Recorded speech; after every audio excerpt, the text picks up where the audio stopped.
जय हिंद बच्चों। आज हम करेंगे न्यूमेरिकल जो कि एक रिवर बोर्ड प्रॉब्लम है। तो क्वेश्चन हमसे कह रहा है कि इसको आप रीड कर सकते हैं कि एक रिवर फ्लो कर रही है ऐसे आगे की तरफ और ये रिवर की विड्थ है D and the swimmer swims with respect to water perpendicular to the current with acceleration A is equal to 2t। तो जो स्विमर है वो स्विम कर रहा है परपेंडिकुलर टू रिवर करंट के, मतलब वो इस तरफ स्विम कर रहा है, कुछ ऊपर की तरफ स्विम कर रहा है बंदा, और रिवर जा रही है आगे की तरफ। तो आदमी जा रहा है ऐसे, रिवर तो पहुंच कहीं ऐसे जाके पहुंचेगा कहीं और वो एक्सलेट कर रहा है एक्चुअली। तो उसका ए दे रखा है आपको 2t, जिससे वो स्विम करने की कोशिश कर रहा है एक्सलेट करता हुआ। ठीक है, तो फर्स्ट पार्ट हमको निकालना है time to cross the river, कि कितने टाइम में पार कर लेगा। सो ऑब्वियसली टाइम के लिए हमें इक्वेशन y में लगानी पड़ती है, बिकॉज ये क्रॉस तो ऐसे ही करेगा x में। तो x में लगाने मतलब है कि हमें ये निकालना कि कितना आगे जाके गिरेगा, कितनी ड्रिफ्ट होगी इसके पास। टाइम निकालने के लिए y में लगानी पड़ेगी। सो और ये वेरिएबल है, जो नॉर्मली हम ड्राइव करते हैं उसमें सब कुछ कांस्टेंट होता है वेलोसिटी, लेकिन यहाँ वेरिएबल है। So we can write a is equal to dv/dt। So हमको यहाँ पे इंटीग्रेट करना पड़ेगा because this is variable acceleration. So dv is equal to 2t dt। Now let's integrate.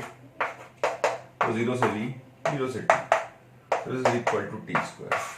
मतलब उस जो पर्सन है उसकी वेलोसिटी जो है वो कुछ t स्क्वायर है ना। लेकिन हमको वेलोसिटी नहीं निकालनी, हमको निकालना है कि कितने टाइम पार करेगा। So just equate this is equal to dy/dt।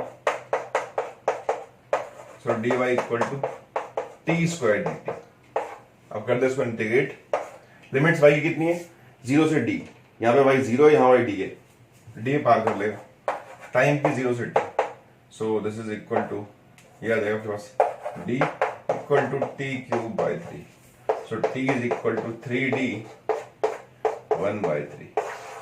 इतने टाइम में बंदा रिवर पार कर लेगा। क्वेश्चन थोड़ा सा अलग है बिकॉज इस क्वेश्चन में एक्सलेशन वेरिएबल था, जो हम ड्राइव करते हैं क्लासेस में नॉर्मली, उसमें एक्सलेशन कांस्टेंट, एक्सलेशन 0 होता है और वो कांस्टेंट स्पीड से ट्रेवल करता है। ओके, नाउ नेक्स्ट इज कि इसमें सेकंड पार्ट है कि तो उसका ऑप्शन अगर देखेंगे तो उसका ऑप्शन हो जाएगा option number C is the correct option. Now next, the drift of the swimmer. Drift मतलब कितना आगे जाएगा, ये कितना होगा ड्रिफ्ट, इसे ड्रिफ्ट बोलते हैं। अब ये निकालने के लिए हमको इक्वेशन लगानी पड़ेगी एक्स एक्सिस में कि एक्स में कितना है। तो देखते हैं एक्स में लगाते हैं। एक्स में तो भाई बंदा तो वाई में जा रहा है खाली, है ना। एक्स में उसकी वेलोसिटी कोई कंपोनेंट नहीं है, सिर्फ वाई में। सो एक्स में उसको ले जाने के लिए रिस्पॉन्सिबल खाली रिवर है। तो जो एक्स की जो स्पीड है वो v0 है इनटू टी, और एक्स में कोई एक्सलेशन नहीं है, ये 0 है ना, बिकॉज रिवर को एक्सलेट तो कर नहीं रही है और रिवर ही ले आ रही है। तो एक्स में खाली स्पीड v0 है जो रिवर प्रोवाइड कर रही है उसको। सो v0 into time is this. इतनी ड्रिफ्ट मिलेगी उसको, तो इतना आगे जाके वो कहीं गिरेगा आगे की तरफ। उसका अगर ऑप्शन चेक करेंगे आप तो ऑप्शन नंबर सी, तो इसका भी ऑप्शन सी जो है वो बिल्कुल सही हो जाएगा। तो जब भी एक्सलेशन वेरिएबल आए या कांस्टेंट आए, मतलब स्पीड कांस्टेंट ना रहे, तो उसमें कुछ में घबराना नहीं है आपको, प्रोसीड करना वैसे ही। Just treat is like a variable acceleration and then solve हमने किया, तो इस तरह से आप आंसर वहां निकाल सकते हैं।